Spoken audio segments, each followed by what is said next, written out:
And it's Bagel, him from Canada.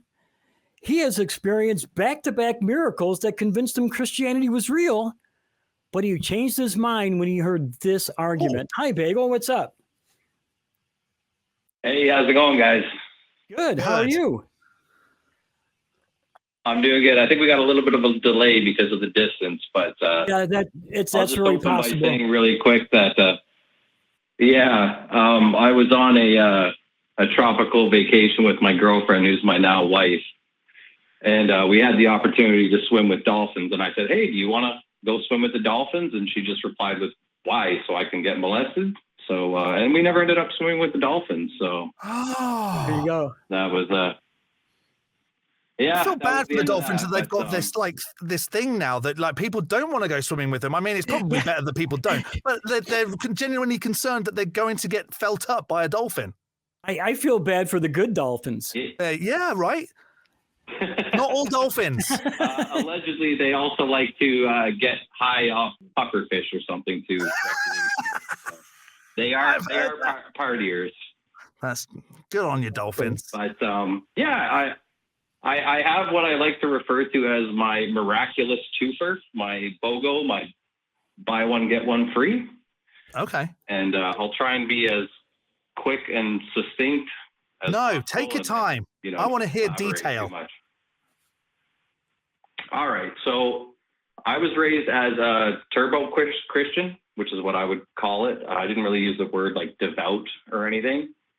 But we were fiery hot for Jesus and not lukewarm. So God would have to really hosh us around in his mouth before he swallowed us. But you can kind of tell who's kind of, not really into it as much and who's like really on fire for Christ, right? So I was fully bought in. And I was 16 at the time. I was working at a Renaissance festival, which is medieval times, but a whole fairground. And it was between two cities, and we had to dress in medieval garb. And so I worked in the kitchen. The kitchen was one of the last areas of the festival to close down because of the cleanup that was necessary. So my parents were supposed to pick me up, and people were leaving, and I kept saying, my parents are coming to pick me up. My parents are coming to pick me up. And they never did. So this was back 20 years ago, and not really everyone had a phone. And I was about 15 kilometers from my house, walking down country roads, maybe 10 miles or whatever that'd be in American. And no Discman, no smartphone. It's like, I'm just going to raw dog this walk. Might take a couple hours, but that was kind of my option, right? So as I was walking, it was a good time to like cast all my cares upon him. So it was kind of a very non-structured prayer, kind of more of like a dialogue with God and talking about my trials and tribulations. And as I'm walking, it starts to spit on me, right? It starts to rain a little bit. And as that was happening, I'm talking to God and I said, you know what? If I got to walk home today, at least not have me walk home in the rain. And literally as soon as it started raining, as soon as I said that to God, it stopped raining immediately. My mind was blown and I kind of chuckled. And I just said, as long as we're answering prayers, a ride would be nice, And within 3 seconds of that thought, I saw a van pull to the side of the road on the shoulder. And it's like, you think it's my parents, right? No, they still forgot me. That's just when you have 4 kids, right? You're going to forget one of them somewhere. Yeah. And, but it happened to be a member from out of town of my church who had kids my age that I could recognize was a safe ride home, that I got in the vehicle and they drove me home. And I think when I got in the vehicle, I was like, guys, I prayed for this and it happened. And they're kind of like, yeah, right? So later that year, I was 16 at the time, and I was starting to lose my faith, and I was starting to ask the questions, this can't be real, but what is this? But the one thing that kind of kept me holding on was this double miracle that within the course of 30 seconds, God had manipulated the weather and summoned a ride for me, right? It wasn't like he parted some seas or something, but it was more like a natural miracle, like when God sent the bears to attack the children, right? Bears aren't supernatural, but it's still a miracle, right? And so I was at church, and there was this kid there, and it was like, he wasn't one of the regulars. He was like a, kind of a troubled atheist kid. Like, it was almost like his presence at church was court ordered or something, right?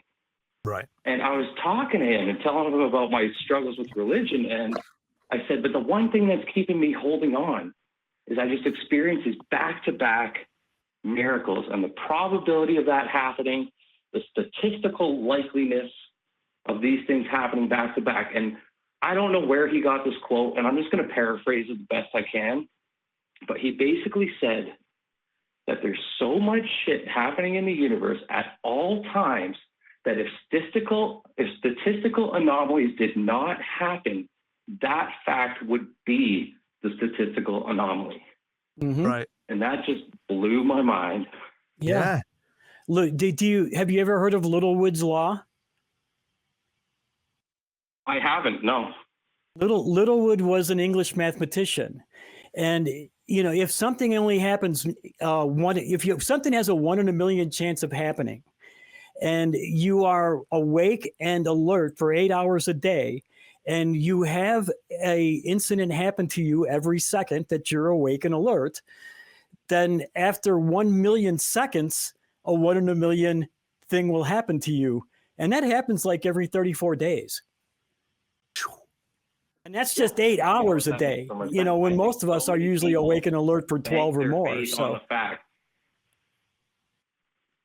yeah, I just think so many people bank their faith on the fact that, like, what are the chances that this would happen? Right. What are the statistical probabilities? Mm-hmm. And, I've heard people argue, like, oh, it's 1 over infinite or something, or it's 1 for 1 because it did happen, right? But these statistical anomalies blow your mind so much that you think that there must be a spiritual influence to it.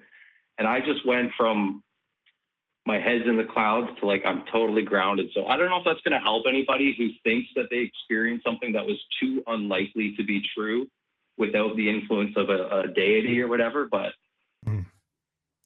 it was profound.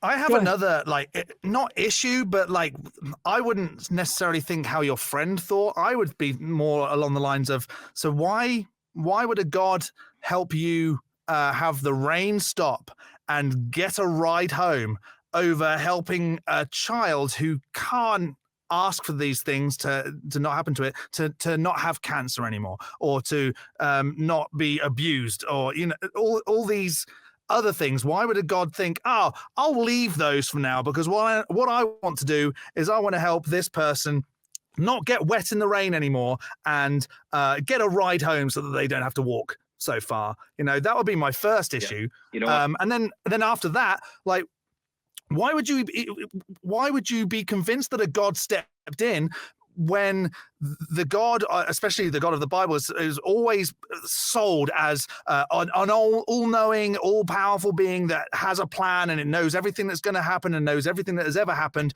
Why would it then, it decided it needed to rain, but then why would one person say, oh, I don't want to be rained on anymore? It'll go, no, you know what? You're right. I'll stop the rain. I didn't mean to do that in the first place, which would then make the God fallible. I don't want to walk. Can you get me a ride home? You know what? You're right. I probably shouldn't have made you walk in the first place. I'll change my mind. Those are the two things that would instantly jump out at me with those. I will say, and I totally 100% agree with you, because as I was battling with that in my mind, I kind of said to myself, a God of infinite power, if you're to show your power to me so I don't get a little wet or my feet don't get a little sore, and you let 10,000 kids starve to death in Africa, you are a fucking asshole. Right. And that was kind of like a final straw for me.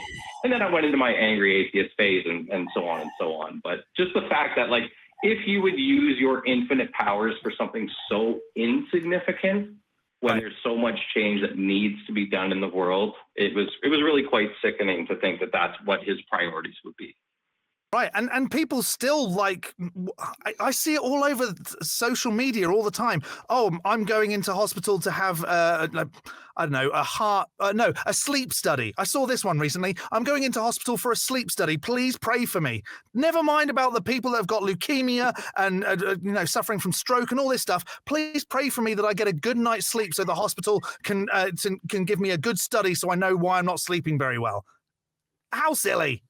Yeah, no doubt. No doubt. Yeah, that's pretty wild. I won't keep you guys much longer. I thank you so much for taking my calls. Kelley, I think you're awesome. John, I haven't heard much from you, but it's really nice to meet you as well. John's awesomer than I am, honestly. He really I'm ready. is. It's just because I'm British. That's the only thing I've got going for me. Well, yeah. Well, that's a big plus, man. To us, you're exotic, which is cool. There you go. I fit in. Well, no, I don't fit in. I stand out like a sore thumb. As a final thought, I just wanted to say that I was flipping through some YouTubes or whatever, and there was a YouTube short where some street preacher was at some kind of a gay pride festival, and he was doing his street preaching to them. And the number one comment at the top that was pinned was "hate the sin, not the sinner." Oh. And it just hit me like a brick. Yeah. That I said, you know what? Hate the belief, not the believer. Believer, yep. I always say that. Good on you. It just blew up the comments, right? And they took it as such a personal attack. And it's like, oh, because being a Christian is a part of my identity, so you're attacking me. I said, no. Hate the belief, not the believer, right? Yeah, right. They're hating the gays for what they do, but not the person, right? It's supposed to soften the blow. And I'm not that homophobic, but to kind of flip that logic on them felt really good. Right. So hate the belief, not the believer. You know, they can dish it out, but they can't take it. Well, Bagel, I'm glad you had that epiphany about the statistical event that you experienced, and you kind of backtrack and joined our side. I'm glad you experienced that and got a little bit more reasonable or critical about the way you think. It really took that one kid from church who, again, I kind of assumed was forced to be there, and he wasn't really, one of us. Right. And I came to him with my miraculous claim, and I was up here, and he just slapped me down and said, you know what, this is reality. And I was like, you know what, it is. So it was. So since that moment, because I get that was the time that you then went, I'm stepping away from this. It's silly. Have there been other things now that really jump out at you as like terrible arguments that you used to like go, this is amazing, this is exactly why I believe, and now you listen to it and you go, that's really silly. Is there anything like that jumps out at you? Well.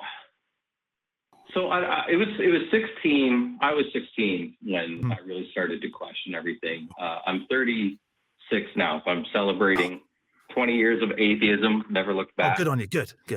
But one thing that really stuck out to me was, in my kind of questioning phase, I asked my dad. I was like, so it's pretty wild that people's beliefs are so tied to their geography. I said to him, if you were born in Iran or Iraq or Afghanistan or wherever, and you were surrounded by Muslims, do you think that you would have been a Muslim, right? And my dad just looked at me dead in the eyes. He goes, no, I'd be a Christian. No, he wouldn't. Well, what if nobody was around you to share the Christian belief? And he just looked at me dead in the eyes and said, no, I'd be a Christian. I just, in my head, it's like, I call bullshit. Yeah, I would have miraculously known about it. So steadfast. Yeah. Like, who's going to tell you, right? And he's obviously a person of religious persuasion and just happens to be in a country that believes strongly in Christianity. Mm-hmm.